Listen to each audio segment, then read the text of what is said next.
Were we gone? Or did we pull a smackdown and were we on FS1?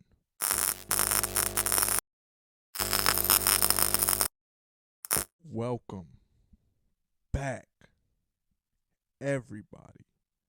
Stocked Up Wrestling, the business decision, with your host, JarynDSB. Stolen. Actually, I researched that because remember, it's not plagiarism, it's research. So let's get right into things. A ton of news coming out of the WWE side of things this week. So we'll start with the on-screen. Bobby Lashley, fired. Bobby Lashley's been a common theme here on the business decision. We've talked about where and how they should use Bobby Lashley on the card. And we found out that he's best as a heel with a manager and possibly a group. The Hurt Business is the prime example. We saw this past week Bobby Lashley fired. Adam Pearce told him last week, if you put your hands on an official again, it's going to result in termination. And what did he do this week? He put his hands on Adam Pearce. Terminated. So where is this going in the storyline? The business decision here is to let Bobby sit for a little bit, bring him back as a heel, put him with another guy who's been off TV for a little bit, MVP, and bring back the Hurt Business. Shelton doesn't have too many years left. I could say that, but this dude is still an enigma in the sense that he seems ageless. And then you've got Cedric Alexander, who isn't really doing too much, and the Hurt Business seemed to have been the best thing for him. So that's how you use Lashley essentially going forward. Bringing him back for another match with Brock, or trying to make him a baby face and have him speak on his own, or that's good, and people react to him very well, but they'd react to him a lot better if he were a heel with the manager and a faction behind him. Plain and simple. But that's just my 2 cents. Moving forward. Matt Riddle. Now, Matt Riddle was recently suspended. He popped hot, and apparently WWE doesn't test for marijuana anymore. So the question is, what was Matt Riddle into? Why did he get suspended? Apparently this is his second suspension, and I guess with this suspension he'll be checking into a rehab facility, and the next strike after this would be a possible termination. And here's the thing with Matt Riddle. They haven't, other than when they put the U.S. title on him, and then when Randy came in, they paired them two together. They won the tag belts. All right. So Matt Riddle's been presented as kind of an upper mid-card guy on WWE television. And I bring that up to say, well, to raise the question, is Matt Riddle expendable? Because apparently that first suspension came around the time of SummerSlam, which is why the match between him and Rollins got removed from the pay-per-view. So that raises the question, because that wasn't that long ago, what can we expect going forward from Matt Riddle? This is already strike 2. Matt Riddle, in my opinion, is a good talent. He's not a great or phenomenal talent. He's a good talent to have. He's okay on the mic, but he's got a ton of charisma, the MMA background. He's a good athlete. He knows how to work in the ring. And his gimmick is kind of silly, but you can change that and present that differently. However, given all those good things, you can essentially, as we've seen in WWE, you can make another Matt Riddle. You can make another upper mid-card guy. In this situation, in regards to Matt Riddle, the business decision would be, don't be afraid to cut your losses. second violation of wellness policy in what? July, August, September, October, November, December. So second violation in 6 months, right? Don't be afraid to cut your losses. You know, the Jeff Hardy thing, they may have jumped the gun on. They weren't afraid to cut their losses then. Matt Riddle's not necessarily a guy who's putting asses in seats. And like I said, you can make another upper mid-card guy. So if you have to, don't be afraid to can the guy. Speaking of getting canned, Mandy Rose. Basically overnight, it seemed they made the decision. Look, and I get it. If, for those of you not in the loop, real briefly, WWE stumbled upon some rather unsavory, how they might look at it, photos of Mandy Rose online, I guess on her personal website, and that goes against whatever language that's in her WWE contract. And here's the one issue with that. I'm sure she knew it went against the language of her contract, but monetarily, what was the gain to where she thought, maybe I should keep doing this? Was that the thought process? You know, maybe maybe it was for her enjoyment. That's not to say. That's not for me to say, you know.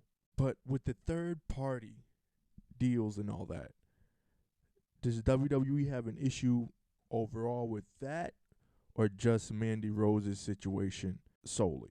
Don't get me wrong, it's touchy water. If we remember correctly, that's why they kind of stuffed down the mentions of China throughout the years for what she got into when she left the company. So it's a business. WWE's got a business to run, and they have parameters that they want their contracted talents to operate in. And she clearly stepped outside that with what she was putting out on her personal website. Mandy Rose is going to land on her feet. That's what I think. What she did in NXT, as far as for her own career and for the careers of the women she worked with, and for those next to her in JC Jane and Gigi Dolan, I think they're going to land on their feet, and she's going to land on her feet just fine. Even though she got released, I would hope AEW doesn't jump the gun, because in their women's division, if they push her straight to the top, it's going to look weird. And if you don't push her at all, it's going to be like, well, why'd you bring her in?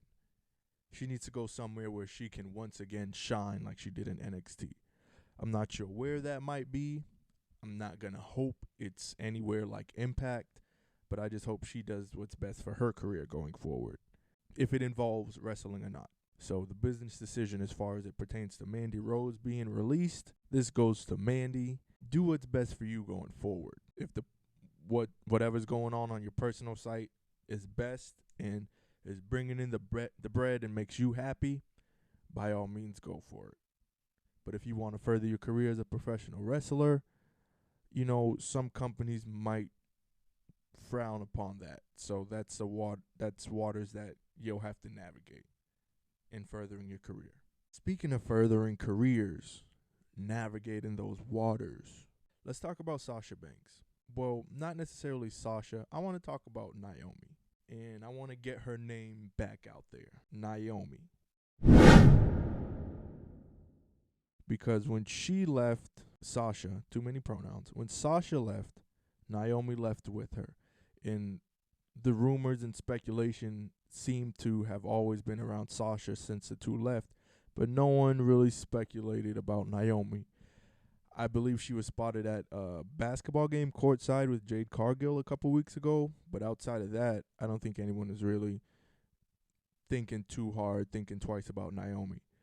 Naomi, one of the better athletes on their female roster. For not being a natural wrestler, she was a terrific learner as far as looking at what she did in the ring from when she came into WWE, from when she was on NXT. Let's go further back. And then she started working like short matches, and then she started getting put into programs with other women on the roster. She's come a long way. You can't look past that at all. Naomi's one who they put the belt on her a couple times. It didn't really go too far. Her runs weren't memorable. I believe she had 2. Not memorable.